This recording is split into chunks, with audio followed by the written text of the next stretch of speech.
नमस्कार, आपका मेरे YouTube चैनल फ्यूचर सेंटर में स्वागत है। आपको हमारे वीडियो का थंबनेल देखकर पता ही चल गया होगा कि हमारे वीडियो का शीर्षक है आपके कर्म। मनुष्य को अपनी ज़िंदगी में किस प्रकार के कर्म करने चाहिए, इसको मैं आपको एक कहानी के रूप में सुनाना चाहता हूँ। आशा है आपको कहानी पसंद आएगी। बहुत समय पहले की बात है। एक बहुत ही अमीर राजा था जिसकी 4 रानियां थीं तथा राजा अपनी जिंदगी सुखपूर्वक व्यतीत कर रहा था। राजा की 4 रानियां थीं। वह अपनी चौथी रानी का सबसे ज़्यादा ध्यान रखता था। उसके लिए वह सुंदर कपड़े व अच्छे जेवर लाता था तथा हमेशा उसको अच्छे उपहार देता था। राजा अपनी तीसरी रानी को भी बहुत प्यार करता था और उसको भी खुश रखता था, परंतु राजा को हमेशा इस बात का डर लगा रहता था कि वह कभी भी मुझे किसी और के लिए छोड़ देगी।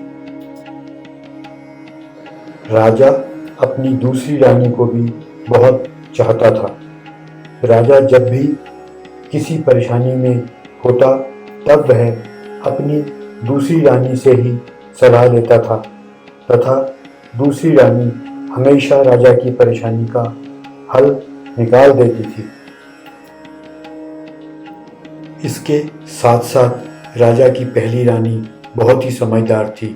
वह हमेशा राजा को अच्छी राय देने के लिए तैयार रहती थी, परंतु राजा उसे कभी प्यार नहीं करता था तथा पहली रानी हमेशा राजा के प्यार को तरसती रहती थी। कुछ वर्षों के बाद राजा बीमार पड़ गया तथा राजा ने सोचा अब तो जाने का समय आ गया है। तब राजा ने अपनी चारों रानियों को अलग अलग अपने महल में बुलवाया। सबसे पहले राजा ने अपनी चौथी रानी को कहा, मेरे मरने का समय आ गया है, क्या तुम मेरे साथ चलोगी? क्योंकि मैं सारी जिंदगी तुमसे प्यार करता रहा। रानी एकदम बोल पड़ी, मैं तुम्हारे साथ नहीं जाऊंगी। राजा को उसकी बात बहुत बुरी लगी, पर राजा मन मारकर रह गया। उसके बाद राजा ने अपनी तीसरी रानी को बुलाया और कहा, मैं तुम्हें सारी जिंदगी प्यार करता रहा, क्या तुम मेरे साथ चलोगी?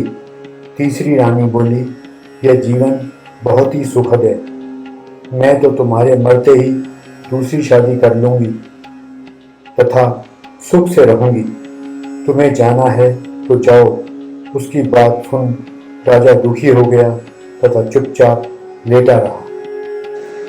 इसके बाद राजा ने अपनी दूसरी रानी को बुलाया, उससे भी कहा, मैं जाने वाला हूँ, क्या तुम मेरे साथ चलोगी? तब दूसरी रानी ने कहा, यह संसार बहुत ही सुंदर है, मैं तो इसी संसार में रहना चाहती हूँ। मैं यदि तुम्हारे साथ चली तो मात्र शमशान तक ही जा सकती हूँ। राजा को दूसरी रानी का जवाब भी पसंद नहीं आया तथा राजा दिल पर पत्थर रख ऊपर छत की ओर ताकने लगा। थोड़ी देर बाद राजा ने नीचे देखा तो उसकी पहली रानी सामने खड़ी है। उसने कहा, महाराज, मैं आपके साथ चलूंगी। राजा ने उसकी बात सुनकर कहा, मैं तो सारी जिंदगी तुमसे दूर ही रहा और तुम्हारा ध्यान भी नहीं रखा, फिर भी तुम मेरे साथ चलने को राजी हो। मित्रों, यही हमारी वर्तमान जिंदगी का सारांश है। इसी को समझने की आवश्यकता है।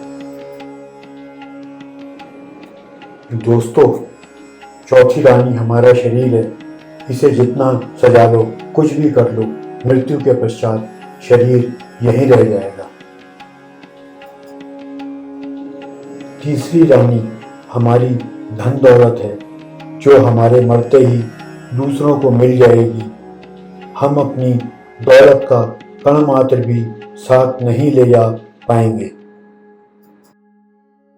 दूसरी रानी हमारा परिवार व मित्रगण है, हमारे चाहे कितने भी समीप हों, परंतु वह भी हमारे साथ केवल शमशान तक ही जाएंगे। पहली रानी हमारी आत्मा व वर्तमान जीवन में किए गए हमारे कर्म हैं। हमने जैसे कर्म किए होंगे वही साथ जाएंगे। इस संसार की प्रत्येक वस्तु संसार में ही रह जाएगी, अतः यह जीवन हमारे कर्मों पर ही निर्भर है। जैसे कर्म करेंगे वैसे फल पाएंगे। यदि आपको वीडियो पसंद आया हो तो कृपया लाइक करें और दोस्तों के साथ शेयर भी करें।